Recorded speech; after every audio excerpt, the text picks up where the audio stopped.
కృపాంజలి కార్యక్రమానికి ప్రేమతో మనం ఆహ్వానిస్తున్నాం.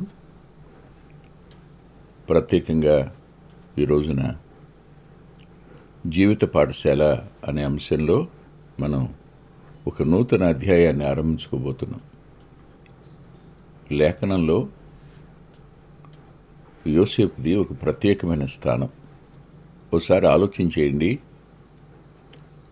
అబ్రహాంలో లోపాలు కనిపిస్తాయి, ఇస్సాకులోనూ లోపం కనిపిస్తుంది. అతడు ఏశావును దీవించాలనుకోవడం దగ్గర యాకోబులోనూ లోపాలు కనపడతాయి. అబ్రహాము, ఇస్సాకు, యాకోబుల్లో లోపాలు కనపడుతున్నప్పుడు యోసేపులో ఈ లోపం కనిపించదు. చాలామంది తమ జీవితాల్లోనికి వచ్చిన పరిస్థితులను ఆలోచించి ఎందుకు నా జీవితంలోకి పరిస్థితులు వచ్చినాయని చాలా బాధపడుతుంటారు, కృంగిపోతుంటారు, నెమ్మది లేని పరిస్థితులకు వెళ్ళిపోతుంటారు. మనం గ్రహించవలసిన సంగతి ఏమిటంటే మన జీవితాల ఎడల దేవునికి ఒక సంకల్పం ఉంది. ప్రస్తుతానికి ఆ సంకల్పం ఏమిటో మనకు తెలియదు, అర్థం కాదు. యోసేపు ఇంటివారు కానీ యోసేపు కానీ ఎన్నడూ ఊహించని దైవోద్దేశం ఒకటి ఉంది. యోసేపు తన ఇంటి వారికి మేలు చేసే ఉన్నత స్థానంలో ఉండాలని కోరుకున్నాడు. అలాగే దేశానికి ఉన్నతమైన స్థానంలో ఉండి మేలు చేయాలని కోరుకున్నాడు. అలా కోరుకున్నాడు అనడానికి అతడు చెప్పిన 2 కలలు కారణం కదా. అయితే అందులోంచి అతను స్ఫూర్తి పొందాడు భవిష్యత్తును గురించి.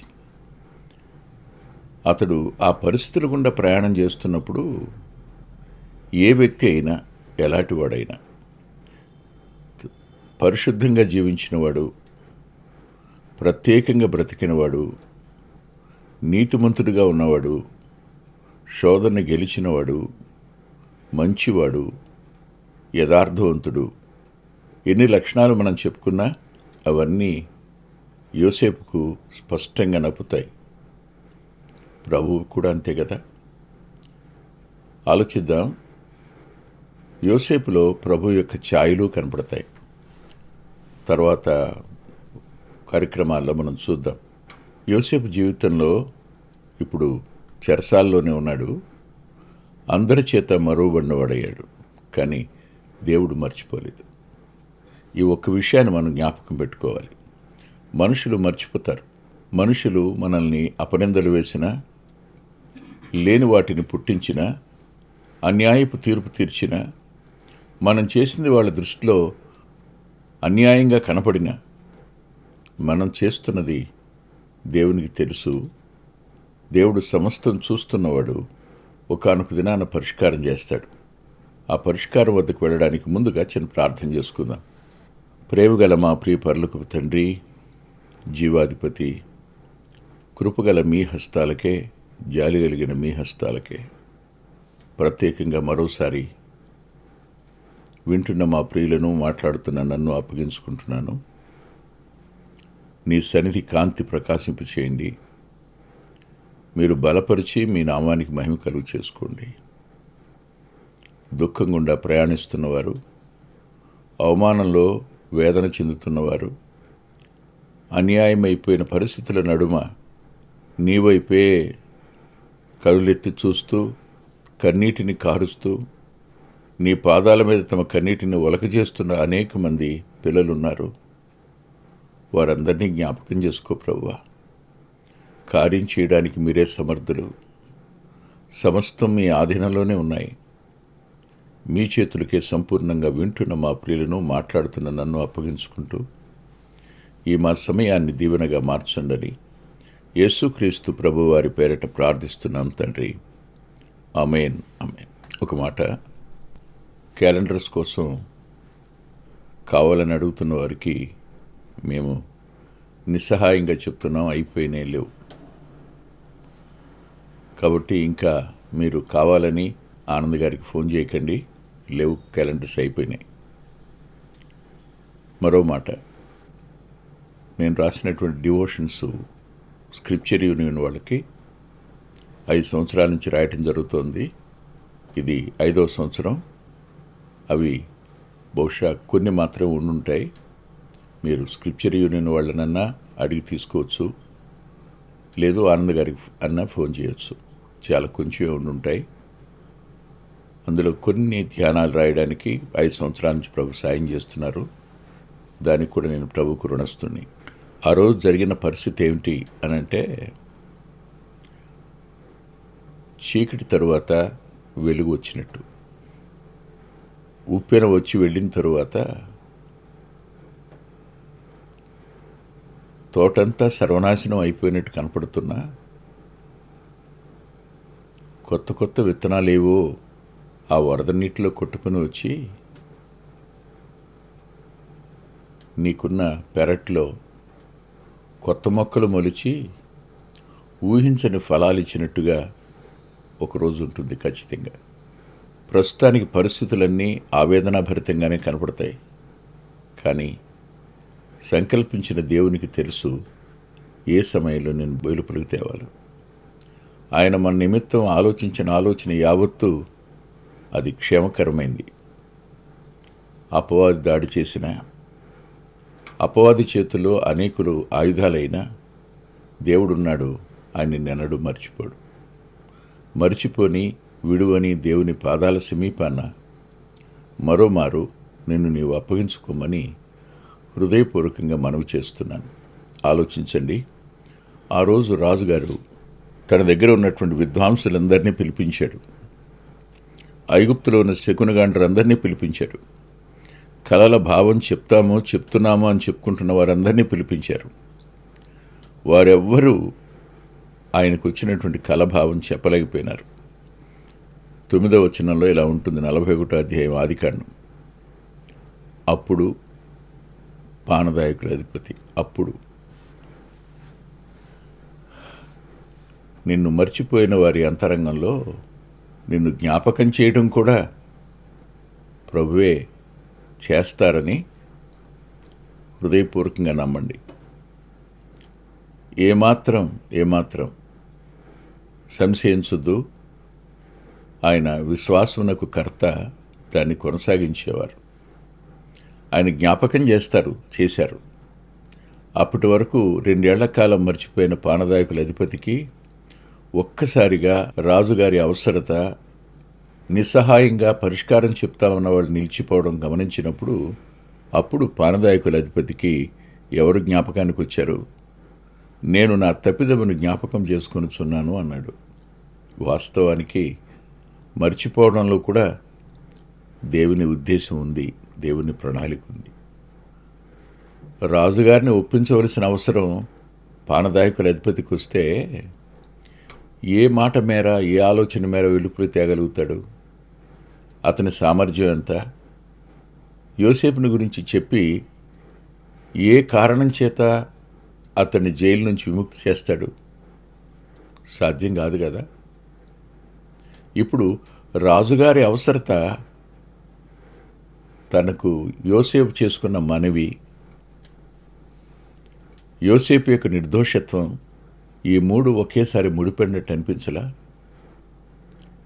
ఇప్పుడు యోసేపు వెలుపలికి రావడానికి పానదాయకుల అధిపతి ఓ చిన్న సాధనమే కానీ, రాజుగారి అవసరతకును యోసేపుకు దేవుడిచ్చిన సామర్థ్యానికి ఎంతటి సంబంధం ఉందో ఒకసారి ఆలోచించేయండి. ఊహిస్తారా? దేవుడు అలా నీ అవసరాన్ని ఖచ్చితంగా వారికి కలుగు చేస్తాడు. ఇప్పటి వరకు మర్చిపోయిన వారికి నిన్ను జ్ఞాపకం చేస్తాడు. వారు నీ ఎడల మర్చిపోయి తప్పిదం చేశామని పశ్చాత్తాపడేట్టు చేయగలిగిన వాడు కూడా దేవుడే. ప్రస్తుతానికి చీకటి, ప్రస్తుతానికి బాధ, ప్రస్తుతానికి వేదన, ప్రస్తుతానికి తుఫాను చేత కొట్టబడుతున్నట్టు, తూర్పు గాలి వీడుస్తున్నట్టు అనిపిస్తూ ఉంటాయి. మర్చిపోవద్దు, దేవుడున్నాడు. ఆయన మన నిమిత్తం తన ప్రాణమే పెట్టినవాడు. లేఖనంలో రాస్తాడు, ఆయన మన కోసం తన ప్రాణం పెట్టినవాడు మనం ఏమడిగినా ఇవ్వడా? ఆలోచించండి ఒకసారి. అంతటి ప్రేమ కలిగిన దేవుని సంకల్పంలో నువ్వు ఉన్నావు. కేవలం నువ్వు ఇవాళ అనుభవిస్తున్న దుఃఖం కానీ, బాధ కానీ, అవమానం కానీ, వీటన్నింటి వెనక నీ మంచితనం, నీకు నేర్పిన అనేకమైన పాఠాలు భవిష్యత్తులో దేవుని సంకల్పానికి ఉపయోగపడడం కోసమేనని నీ కష్టం, నీ శ్రమ, నీ ఇబ్బంది, నీ మీద జరిగిన దాడి, అన్యాయపు తీర్పు, ఇవన్నీ ఓ పాఠశాలగా నీ వ్యక్తిత్వాన్ని మరింతగా రూపుదిద్దాయనే సత్యం రేపు అర్థమవుతుంది. ప్రస్తుతానికి అర్థం కాకపోవచ్చుగాక. ఆలోచించండి. ఇప్పుడు పానదాయకుల అధిపతి యోసేపు గురించి ఫరోతో మనవి చేసుకున్నాడు. అయ్యా, మీరు నన్ను కోపించి ఆ జైల్లో వేసినప్పుడు జరిగినది యావత్తు చెప్పి, అక్కడ ఒక హెబ్రీ పడుచువాడున్నాడు, అతను మా కలల యొక్క భావాన్ని వివరించి చెప్పాడు. అతడు చెప్పినట్టే జరిగింది. 3 రోజుల్లో మీరు నాకు నా ఉద్యోగాన్ని ఇప్పించారు. అదే భక్ష్యకారుల అధిపతి తల కుట్టించారు. అతను అదే చెప్పాడు, అలాగే జరిగింది అని చెప్పి ఫరో 41:14. 41 పెద్ద సంఖ్య, 14 చిన్న సంఖ్య. కానీ పరిస్థితులన్నీ తలకిందులై నువ్వు తల ఎత్తి నిలబడే పరిస్థితి, బరువుగా ఉన్నటువంటి సంఖ్య నుండి క్షేమకరమైన పరిస్థితుల్లోనికి వెళ్ళే అవకాశం ఖచ్చితంగా ప్రభునందు విశ్వాసం ఉంచిన వారి జీవితాల్లో ఉంది. దానికి ఏమాత్రం తిరుగులేదు. ఈ 14వ వచనంలో ఫరో యోసేపును పిలువనంపించాను. పిలువనంపించటం కాదు, అక్కడ రాస్తాడు. కాబట్టి చెరసాలలో నుండి అతన్ని త్వరగా రప్పించి, అందుకనే అంటాడు, నీ విడుదల సమీపించింది. నీ విడుదల సమీపించింది. విడుదల సమీపించి దేవుడు వెలుపలికి తెచ్చేటంత వరకు ఓపిక కలిగి ఉండు. దేవుని మీద ఆనుకో. దేవునిలో నిరీక్షణ ఉంచు. ఆయన సమస్తాన్ని సరిగా చేయగలిగిన దేవుడు. విడువని వాడు ఆయన, ఎడబాయని వాడు కూడా ఆయనే. ఆయన తప్ప ఇంకెవరు నీకు కానీ నాకు కానీ సహాయం చేసేవారు లేరు. మనుషుల్ని ఆయన వాడుకుంటాడు. పానదాయకుల అధిపతి వంటి వారిని వాడుకుంటాడు. వారు చెప్తా ఉంటారు, వారికి మన మీద సదభిప్రాయం ఉంది, మనకు మంచి చేయాలని అనుకుంటారు. కానీ మనం వారి మీద ఆధారపడడం వల్ల విడుదల ఆలస్యం అవుతుంది అని అనిపిస్తుంటుంది. సరిగ్గా వెళ్ళి పిలువనంపించండి అన్నాడు. అవును, ఒక యోసేపు జీవితంలోనైనా ఇది జరిగింది. మిగిలిన అనేక మంది జీవితాల్లో ఇది జరగలేదా? జరిగిందండి. సార్వత్రిక సంఘంలో ఉన్నటువంటి వారందరి జీవితాల్లోనూ ఇలాంటి అనుభవాలు ఉంటాయి. ఈ అనుభవాల మధ్య దేవుడు తాను నమ్మకస్తుడని, తాను యథార్థవంతుడని, తాను నీతిమంతుడని, ప్రస్తుతం విడిచిపెట్టినట్టు కనపడుతున్నా తోడుగా ఉన్నానని, మన మధ్య మనం ఉంటున్న చోట మనకంటూ ఒక ఆదరణ కలుగు చేయగలిగిన గొప్ప దేవుడు ఆయన. యోసేపుకు చెరసాల్లో మాత్రం దేవుడు ఆదరణ ఇవ్వలేదా? చెరసాల అధిపతికి యోసేపు మీద మంచి సుహృద్భావాన్ని కలుగు చేయలేదా? ఇలాంటివి ఉంటాయి. వాటి మీద మన మనసు ఉండదు. విడుదల మీద మాత్రమే మనం మనసు పెట్టుకుంటాం. కానీ ప్రస్తుతం దేవుడు మన జీవితాల్లో ఎలాంటి కార్యాలు చేస్తున్నాడు, ఎలా ఆదరిస్తున్నాడు, ఎలా తోడున్నాడు మనం మర్చిపోతాం. కాబట్టి దుఃఖంలో, నిరాశలో ఉంటుంటాం. కన్నీరు కారుతూనే ఉంటుంది. సరిగ్గా యోసేపును పిలువనంపించారు. చూడండి. కాబట్టి 14వ వచనం, చెరసాల నుండి అతను త్వరగా రప్పించిరి. అతడు క్షౌరము చేయించుకొని మంచి బట్టలు కట్టుకొని ఫరో ఎద్దుకు వచ్చెను. క్షౌరము చేయించి, వాళ్లే కదూ. మంచి బట్టలు ఎవరిచ్చారు? వాళ్లే కదూ. ఇప్పుడు ఎలా వస్తున్నాడు చెరసాల నుంచి? కడిగిన ముత్యంలాగా బయటకు వస్తున్నాడు కదూ. అవునా? మీరు ఒకసారి ఆలోచించండి. పౌలును శీలలను అపోస్తల కార్యాల గ్రంథం 16వ అధ్యాయంలో వారిని చెరసాలలో వేశారు. న్యాయమేనా అది? అన్యాయం కాదా? మరి కొట్టారా లేదా? చెరలో పెట్టారా లేదా? భద్రంగా కనిపెట్టవాలని చెరసాల నాయకుడికి ఆజ్ఞాపిస్తే అతడు వారిని లోపల చెరసాల్లోనికి త్రోసి అనే మాట, వారి కాళ్లకు బొండలు బిగించి అనే మాట 24వ వచనంలో కనపడదా? ఏం చేశారని? వాళ్ళ వల్ల జరిగింది ఏమిటి? వాళ్ళు ఎవరికి నష్టం కలుగు చేశారు? దురాత్మ పట్టిన వ్యక్తిని బాగు చేయడం వారు చేసిన నేరమా? తద్వారా వ్యాపారం పోయిన వారు నష్టపోయారు, కానీ ఒక ఆత్మ కంటే వ్యాపారం ముఖ్యమని, వ్యాపార లాభం ముఖ్యమనేది లోకం యొక్క ఆలోచన అంతే. ఆ చెరసాలలో వారిద్దరూ ఉండి ఏమని ఆరాధన చేస్తుంటారో కదా, ఏమని కీర్తించారో కదా వాళ్ళు, ఏమని ప్రార్థించారో కదా వాళ్ళు. నాకు ఎప్పుడు ఈ సంఘటనలు రెండు ప్రక్కకు వచ్చి నిలబడినప్పుడు మనసు ఇలా అనిపిస్తూ ఉంటుంది, ఇది దానియేలు జీవితంలో వాస్తవం కదా, ఇది మేషక్ షడ్రక్ అబేద్నెగోల జీవితాల్లో వాస్తవం కాదా? సరిగ్గా ఫరో పిలిపించాడు వెలుపలికి, అదే రీతిగా ఆ రాత్రి వేళ దేవుడు కార్యం చేశాడు. పానదాయకుల అధిపతి ద్వారా తెలియచేసి కార్యం చేసిన దేవుడే ఇక్కడ ఆ రాత్రి జరిగిన భూకంపం ద్వారా తన కార్యాన్ని వెల్లడి చేశాడు. ఒక్కసారిగా ఏ చెరసాలాధిపతి లోపలికి త్రోసి బొండలు బిగించాడో ఆ అధిపతికి ప్రాణ సంకటం ఏర్పడింది. ఫరోకు మానసిక సంకటం ఏర్పడినట్టే ఈ చెరసాల అధిపతికి ప్రాణ సంకటం ఏర్పడింది. ఈ సంకటం మధ్య పరిష్కారం ఎలా వెలుపలికి రావాలి? సరిగ్గా ఆ సమయంలో ఓ స్వరం వినపడింది, వద్దొద్దు, నీకు నువ్వు ఏ హాని చేసుకోవద్దు, మేమందరం ఇక్కడే ఉన్నాం అన్నట్టు కదూ. అవును, పరిష్కారం చెప్పగలిగినవాడు, ఆగు అని చెప్పగలిగినవాడు, ఏం జరగబోతుందో చెప్పగలిగిన అత్యున్నతమైన దేవుని స్వరానికి వీరు సాధనాలు కాదా? దేశం యొక్క భవిష్యత్తుకు వీరు సాధనాలు కారా? ప్రపంచ భవిష్యత్తుకే వీరు సాధనాలు కదా. కానీ ప్రస్తుతానికి వారిని మనం అవమానకరంగా చూస్తాం. వారిలో లోపాలు కనిపిస్తాయి మనకి, లేనివి మనం నమ్ముతాం. అన్యాయంగా తీర్పు తీరుస్తున్నప్పుడు మనం దానికి తోడవుతాం, సహకారం అవుతాం, వాళ్ళని బాధ పెట్టిన వాళ్ళని కూడా అవుతాం. సరిగ్గా ఈ చెరసాల అధిపతి ఏం చేశాడో చూడండి. అతడు వణుకుతూ పౌలు శీలల దగ్గరికి సాగిలపడి ఆ దీపం తెమ్మని చెప్పి లోపలికి వచ్చి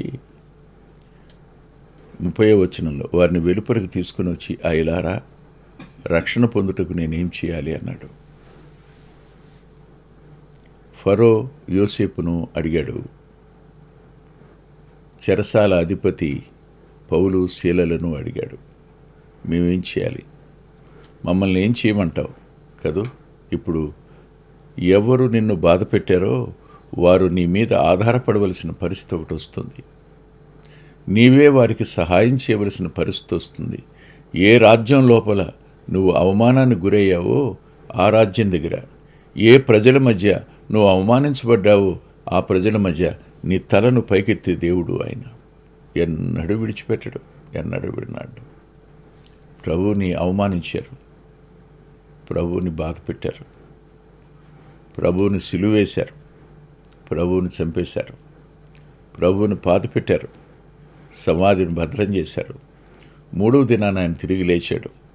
ఆ రోజున స్టెఫనుని కొడుతూ ఊరి చివరికి ఈడ్చుకుని వెళ్ళి రాళ్ళు పెట్టి కొడుతున్నప్పుడు స్టెఫను కళ్ళు పైకెత్తి చూశాడు. చూసి చెప్తున్నాడు, అదిగో దేవుని సింహాసనం కుడిపార్శ్వాన నా ప్రభువు నిలబడ్డం నాకు కనపడుతున్నాడు అని నమ్మారా? ఇటువాడు బతకడానికి వీల్లేదు అన్నారు అని వాళ్ళు రాళ్ళు రువ్వుతున్నారు, చంపేశారు. కానీ రేపొద్దున అందరూ మరణించరా? మరణించిన తరువాత ఖచ్చితంగా ఆ సింహాసనం మీద ఆయన చూసినప్పుడు అందరూ ఏమైపోతారో కదా. రక్షించడానికి సమర్థుడు, రక్షించడం కోసం తన ప్రాణాన్ని పెట్టినవాడు, తిరిగి లేచి నేటికి సజీవుడుగా ఉన్నవాడు. నీ జీవితం అంతా ఆయన హస్తాల్లోనే ఉంది. ఎన్నడూ విడువని వాడైనా, ఎడబాయని వాడైనా ఆయన పాదాల దగ్గరికి వచ్చి, ఇంకా నువ్వు ఆయన అంగీకరించకపోతే అంగీకరించు, అంగీకరిస్తే ఆయన కార్యం చేసేంతవరకు మౌనంగా కనిపెట్టు. ఆయన కృపను వేడుకుందాం, తలలు ఉంచుదాం. ప్రేమగల మా ప్రియ తండ్రి, పరిశుద్ధుడు అయిన గొప్ప దేవ, కృప చూపించిన మీ ప్రేమ కొరకే కృతజ్ఞత చెల్లిస్తున్నాం. ఎంతైనా నమ్మదగిన వారు మీరు. మీ కార్యాలు మాకు అగోచరాలు, అవి అగాధ జలాల్లో ఉన్నాయని చెప్పారు. ప్రస్తుతానికి పరిష్కారం అందనిదిగాను, మార్గం తోచనిదిగాను, ఎటు పాలుపోనిదిగాను ఉన్నది. కానీ మా ముందైతే మీరున్నారు. మమ్మల్ని నడిపించేవారు మీరు, మాడిలో జాలిపడేవారు మీరు, పరిష్కరించేవారు మీరు. దయగల మీ హస్తాలకే వింటున్న మా ప్రియులందరినీ నన్ను అప్పగించుకుంటూ పరిష్కరించి మీ నామానికి మహిమ కలుగు చేసుకుంటారని నమ్మి స్తుతిస్తూ యేసుక్రీస్తు ప్రభువారి పేరిట ప్రార్థిస్తున్నాం తండ్రి, ఆమేన్. ప్రభు చిత్తమైతే వచ్చేవారం కలుసుకుందాం. అద్భుతమైన పుస్తకాలు అందుబాటులో ఉన్నాయి. అందులో అంత్యోక్ మినిస్ట్రీస్ నుంచి ప్రచురితమైన మీ ఆత్మీయ క్షేమానికి మేలు కలుగు చేసే పుస్తకాలు,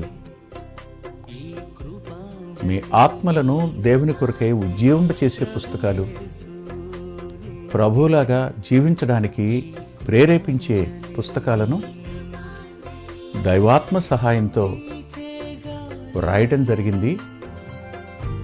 పిల్లల కొరకై చిత్రీకరించబడిన 5 DVDలు అందుబాటులో ఉన్నాయి. ప్రతి DVD పిల్లలను దేవుని కొరకు ఎంతగానో విశ్వాసాన్ని పెంపొందింపజేసేవిగాను, ఆసక్తిని కలిగించేవిగాను, ఆత్మలో ప్రభువుని హత్తుకునేట్టు చేసేవిగాను ఉన్నాయి. ఈ మధ్యన వెలువడినటువంటి ఆ DVD సాధనం, అది మీ పిల్లలకు ఎంతైనా మేలు చేస్తుంది. ఆ పాటలను మీరు చూస్తున్నారు. వాటన్నిటినీ మీరు పొంది ఆత్మీయంగా మేలు పొందాలని ఒక దైవ సేవకునిగా మీకు మనవి చేస్తున్నాను. 6వ పిల్లల DVD సమయం అందుబాటులో ఉంది. 5 చూసిన వారు 6వది కూడా మీ పిల్లలకు చూపించి మీరు చూచి అంతరంగంలో దేవుణ్ణి స్తుతిస్తారని నమ్ముతున్నాను. తప్పకుండా ఈ DVDలు తీసుకోండి. 2018వ సంవత్సరం తెలుగు VBS DVD దాహం,